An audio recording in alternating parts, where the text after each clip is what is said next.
Assalamualaikum warahmatullahi wabarakatuh. Perkenalkan, nama saya Melis Monica dengan NIM 2305113617 akan menjelaskan mengenai teorema Brahmagupta sebagai salah satu tugas dari proyek 1 geometri. Baik, bunyi teorema Brahmagupta ini adalah pada sembarang segitiga siklik A, B, C, D dengan panjang A, B, C, dan D, luas daerahnya dapat dihitung dengan rumus berikut. Nah, jadi dalam teorema Brahmagupta, luas ABCD dihitung dengan rumus akar dari S dikurang A dikali S kurang D dikali S kurang C dan dikali S kurang D, dengan S itu sama dengan 1/2 dikali A tambah B tambah C tambah D.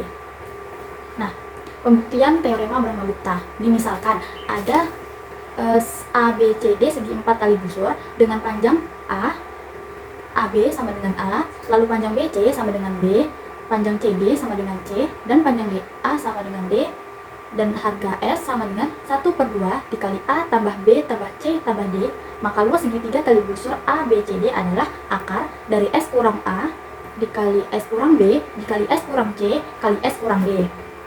Nah, rumus tersebut sama juga dengan rumus teorema Heron. Nah, lanjut kita buktikan bahwa rumus itu. Nah, pembuktian ini dimulai dengan memberikan sudut. Jika sudut BCD itu sama dengan alfa, lalu sudut BAD itu sama dengan sudut berpelurusnya atau 180 derajat dikurang alfa, maka yang berhadapan itu jumlahnya harus dengan sama 180 derajat. Nah, kemudian luas BCD itu sama dengan setengah dari BC sin alfa, dan luas BCD sama dengan, yang dari kanan ini, sama dengan setengah AD sin alfa. Nah, lalu luas ini dijumlahkan menjadi setengah BC sin alfa ditambah dengan setengah AD sin alfa, itu jika difaktorkan menjadi setengah BC tambah AD itu dalam satu kurung lalu dikali dengan sin alfa. Nah, jika luas ABCD ini dikuadratkan, luas kiri dan luas kanannya, maka akan menjadi luas ABCD kuadrat sama dengan 1/4 dikali dengan BC tambah AD yang dikuadratkan, lalu juga dikali sin kuadrat alfa. Nah, ingat, identitas trigonometri sin kuadrat alfa itu bisa diubah menjadi 1 dikurang cos kuadrat alfa. Jadi akan menjadi luas ABCD kuadrat itu sama dengan 1/4 dalam kurung BC tambah AD kuadrat lalu dikali 1 tambah cos alfa dikali 1 dikurang cos alfa. Ini kita berhentikan dulu menjadi anggap persamaan pertama. Nah, lalu kita mencari BD, itu dilihat panjang BD dari dua sisi kanan dan sisi kiri. Itu kita juga harus mengingat aturan kosinus. Nah, sisi kanannya adalah BD kuadrat sama dengan B kuadrat ditambah C kuadrat dikurang 2BC cos alfa. Nah, itu sama dengan sisi kirinya, yaitu A kuadrat ditambah D kuadrat ditambah 2AD dikali cos alfa.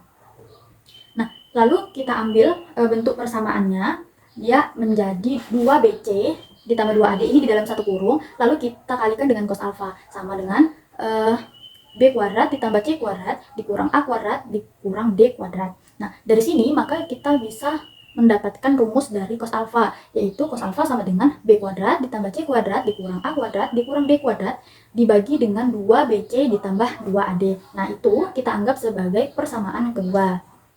Nah, selanjutnya kita akan mensubstitusikan persamaan kedua ke persamaan pertama, di mana luas ABCD kuadrat ini kan sama dengan tadi sama dengan 1/4 BC ditambah AD dikali kuadrat dikali dengan 1 ditambah cos alfa dikali dengan 1 dikurang cos alfa. Nah, kita juga sudah tahu tadi bahwa cos alfa itu adalah B kuadrat ditambah C kuadrat dikurang A kuadrat dikurang D kuadrat per 2AB ditambah 2AD. Maka dapat langsung kita substitusikan menjadi 1/4 dikali BC ditambah AD yang dikuadratkan, lalu dikali dengan 1 ditambah B kuadrat ditambah C kuadrat dikurang A kuadrat kurang D kuadrat per 2AB ditambah 2AD. Lalu dikali dengan 1 dikurang B kuadrat ditambah C kuadrat dikurang A kuadrat dikurang D kuadrat per 2AB ditambah 2AD. Nah, ini 1 ditambah B kuadrat itu kita akan samakan penyebutnya terlebih dahulu.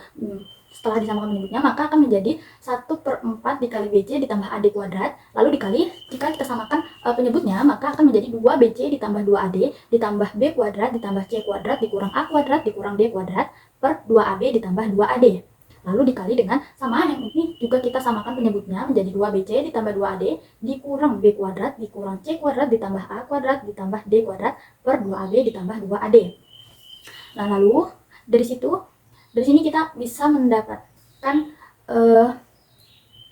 BC ditambah AD-nya kita maka habis ya. Ini 2BC ditambah 2AD per ini kita habis berarti. Lalu dia akan menjadi persamaan seperti ini. Jadi 1/16 ini dikali dengan B tambah C kuadrat dikurang A kurang D kuadrat. Nih, lalu itu kurung siku dikali dengan A tambah D kuadrat dikurang B kurang C kuadrat. Nah, dari sini kita mendapatkan bahwa 1/16 dikali B tambah A tambah C kurang D dari sini. Lalu dikali dengan B tambah C dikurang A tambah D dari sini. Nah, dikali dengan yang sebelah sini. Seperti ini jadinya. Nah, setelah itu kita ingat kembali bahwa S ini sama dengan A tambah B tambah C tambah D per 2. Itu dengan kata lain bisa juga ini S dengan 2 ini kita kali menjadi 2S itu sama dengan A tambah B tambah C tambah D. Nah, dari persamaan sebelumnya, maka kita dapatkan luas A B C D kuadrat sama dengan 1/16 dikali B ditambah A tambah C dikurang D dikali B tambah C kurang A tambah D, lalu dikali lagi dengan A tambah D ditambah D dikurang C. Maaf, ini seharusnya B, ada kesalahan sedikit, lalu dikali dengan A ditambah D dikurang B tambah C. Nah, dari sini kita kan tadi mengetahui bahwa 2S itu sama dengan A tambah B tambah C tambah D. Nah, karena ini dikurang D, maka kita juga harus mengurang dengan 2D. Jadi menjadi 1/16 dikali 2S, ini adalah 2S, namun karena di sini D-nya dikurang, maka kita kurang dengan 2D. Sama juga seperti yang ini ibaratkan dengan 2S, namun karena A-nya di sini dikurang, maka kita kurang dengan 2A. Nah, ini juga sama dengan hal ini, karena ini dikurang C, maka sini 2S dikurang 2C. Ini karena B yang dikurang, menjadi 2S dikurang 2B. Maaf, ini ada seharusnya di sini B. Seperti itu. Nah, selanjutnya, ini menjadi sama dengan 1/16. Ini 2-nya kita keluarkan, semuanya 2 kita keluarkan menjadi 2 kali S kurang D dikali 2 kali S kurang A dikali 2 kali S kurang C dikali 2 kali S kurang B. Nah, ini kita bisa bagi 2 dikali 2 kali 2 kali 2 kan 16. Kita coret dengan yang 16 ini. Habiskan menjadi S kurang A dikali S kurang B dikali S kurang C dikali S kurang D. Nah, ini kan masih dalam luas ABCD kuadrat. Untuk menjadi luas ABCD saja, maka kita akarkan menjadi luas ABCD sama dengan akar dari ini. S dikurang A dikali S kurang B dikali S kurang C dikali S kurang D. Nah, maka terbuktilah teorema Brahmagupta tersebut. Nah, kita bisa lanjut ke contoh soal. Contohnya adalah perhatikan gambar di bawah ini. Yang diminta adalah tentukan luas segi 4 ABCD. Segi 4 ABCD. Kita disuruh mencari luasnya. Yang dengan sudah diketahui bahwa panjang AB adalah 10 cm, adalah 10. Lalu panjang BC adalah 8, panjang CD adalah 4, dan panjang AD adalah 6. Langkah pertama untuk menyelesaikannya adalah kita mencari dulu nilai S-nya berapa. Jadi kita masukkan semua nilai yang ini ke dalam rumus. Kita ketahui bahwa ini adalah A, lalu ini adalah B, C, D. A kita masukkan nilainya 10, B adalah 8, C adalah 6, lalu D adalah 4, lalu kita bagi dengan 2, sama dengan 14 hasilnya.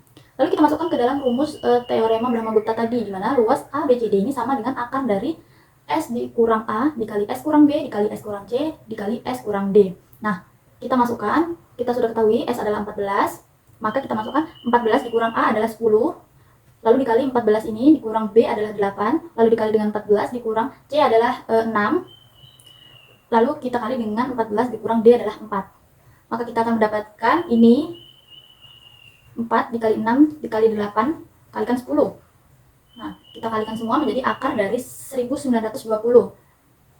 Kita pecah untuk mendapatkan akar itu menjadi 4 dikali 16 dikali 30. Nah, ini bisa kita keluarkan. Akar dari 4 adalah 2 dan akar dari 16 adalah 4. Nah, 2 kita kalikan kepada 4 menjadi 8. Karena 30 ini tidak bisa jika diakarkan tidak akan menjadi bilangan bulat, maka akan tetap menjadi akar 30. Jadi, luas ABCD-nya adalah 8 akar dari 30 satuan. Baik, mungkin itu penjelasan dari saya mengenai teorema Brahmagupta. Kurang lebihnya saya mohon maaf. Terima kasih.